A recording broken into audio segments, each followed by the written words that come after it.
All right, so today what we're going to do is we're going to talk about Facebook marketing and working out the perfect Facebook ad budget. It's really important to know how much you should be spending and what kind of results you should see depending on what you are spending. Before we get into that, this is not to brag, but this is just show you proof. In 2020, I was a top 1% loan officer. I've funded over 400 loans since 2018. Most of my deals have come through some sort of leads and a lot of them through Facebook ads. So I just want to show you this so that when you actually apply what we're going to learn today, that you know that it's coming from somebody that does know and run a lot of Facebook ads for not only myself, but other team members as well. So let's get right into it. How much should you spend on ads? Really, it should be 12 to 20% of your gross revenue goal. So let's look through some numbers and see what that might look like for you. So if you want to gross $100,000, this means you need to spend between $12,000 and $20,000 in ad spend. Now, on average, your advertising cost of sales should be at or below 30%. What that means is if your average commission is $4,500, your cost per customer should be $1,350 or less. Obviously, less is better, but you can still be profitable at $1,350.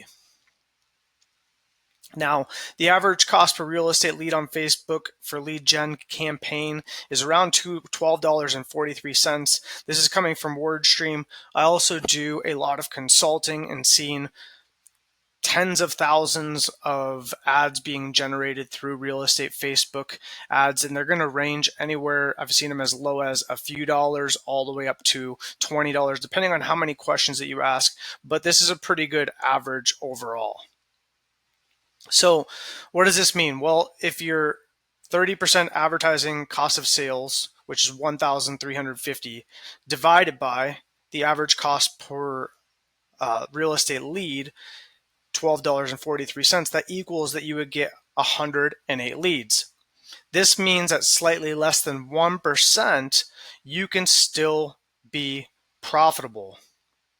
Now, the global average conversion rate on Facebook leads is 2 to 3%.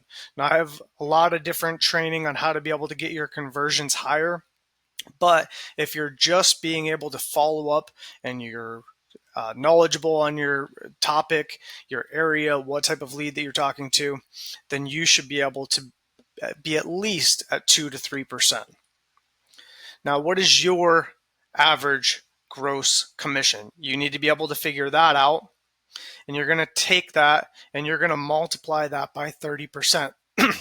So, for example, 4,500 is mine. I'm timesing that by 30%. That's how I'm coming up with the 1,350. So, if your average commission is higher, let's say it's 7,000, then in your calculator, you're just going to put in 7,000 times 0.3, and you're going to come up with $2,100. So just do the math for you, and then you'll be able to figure out all the numbers from there. So now that we figured that out, you're going to take your average advertising cost of sales and multiply that by 12 months. So for me, that's 1,350. I'm going to multiply that by 12, which equals out to $16,200. Now to figure out your daily ad spend, then I would just take the 16,200 divided by 365 days. That means I should be spending $44 a day if I want to generate enough leads to be able to do 100,000 gross in commissions. So if you take the $44 a day in ad spend and you divide it by the $12.43 of an average cost per real estate lead, it leaves you with just about 3.57 leads per day.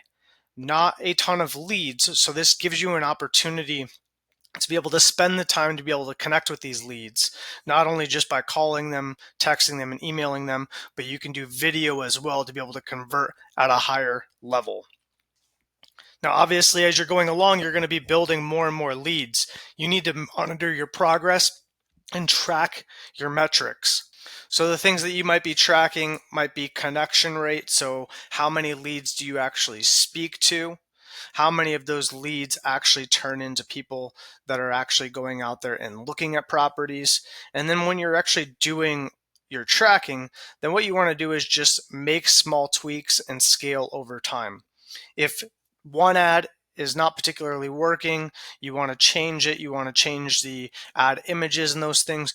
Don't change the ad image, the headline, the body, changing everything at once, because you're not going to know which variable it is that's actually making it convert better or convert worse. You only want to change one thing at a time, including when you're talking to these people, you want to stick to the same script every time. And then if it's not working, keep changing to be able to see what makes them convert more. If you don't have the scripting done for yourself and you're not sure what to say, then make sure that you join us at lendingagentshelp.com. We have a ton of scripts and rebuttals and how to overcome objections free to you to be able to use that have been used by many real estate agents and loan officers to convert more leads into funded loans. And for you, that's a real estate transaction. So being successful with Facebook ads, it's not a sprint. It is a marathon, okay? And it should be one pillar in your business to generate more deals and more exposure, especially with the laws that are coming down. I know a lot of real estate agents that purchase leads from third-party companies like a Zillow or a Realtor.com. There's no longer going to be the ability to do shared leads in a lot of cases because of the new opt-in laws. So it's more important than ever that you understand how to be able to generate your own leads. And then when you are out there generating your own leads, how to be able to turn those into closed deals. Now, just to be able to set your expectations properly, the average time it takes for a real estate lead generated on Facebook to convert is around 6.7 months if it's a purchase or a buyer lead. Now, in the realm of real estate, it's a widely accepted statistic that it may require an average of 5 touches to make initial contact with a lead and approximately 20 to 25 different touch points with a customer before they turn into a closed deal. So during that 6 to 7 months, what you should be doing is sending relevant information and updates, not generic information, to potential clients. So things about credit, homes that meet their criteria so that you can keep them off of Zillow, local market updates, local news updates. And with that, you should also have a lending partner that is also talking to these customers and updating them what happens with the rates, how that's going to affect their buying power and all of those things. And one of the best ways to be able to make sure that they work with you, they remember you, they start to like and trust you, is to be able to do video to these actual clients. So once you've had an initial conversation with them, sending them a video of a recap of your conversation so they can see your face, they can hear your voice, they know you're a real person, and you're not just, an AI bot sending out text messages. Or now with AI, everybody can write a good email about something. With this, they can actually hear your voice and know that the knowledge that is coming, it's coming from you. And so it just gives you that much more validity and credibility. So if you want to supercharge your conversion percentage, then what you need to do is go over to lendingagentshelp.com. There, we have a bunch of other webinars that are recorded. You can go to our YouTube channel and watch a lot of our recordings there. You can schedule a one-on-one consultation with us. You can come to our Q&A sessions. We do classes once a week. A ton of free stuff for you. So if you want more training, you want scripts, step-by-step instructions, access to weekly webinars where we're going to teach you tips and tricks that are working in today's market, and you can actually schedule one-on-one with myself or another team member, then go ahead and scan this QR code and set up your free membership account at lendingagentshelp.com. And then from there, once you sign up, you'll get access to everything, and then I'll reach out to you. Just find out what you're currently doing in your business, where you'd like some help, and we'll just see if we can go ahead and take your business to the next level. Again, this is Trevor Gravink. Thank you so much for your time today, and I look forward to working with you in the future.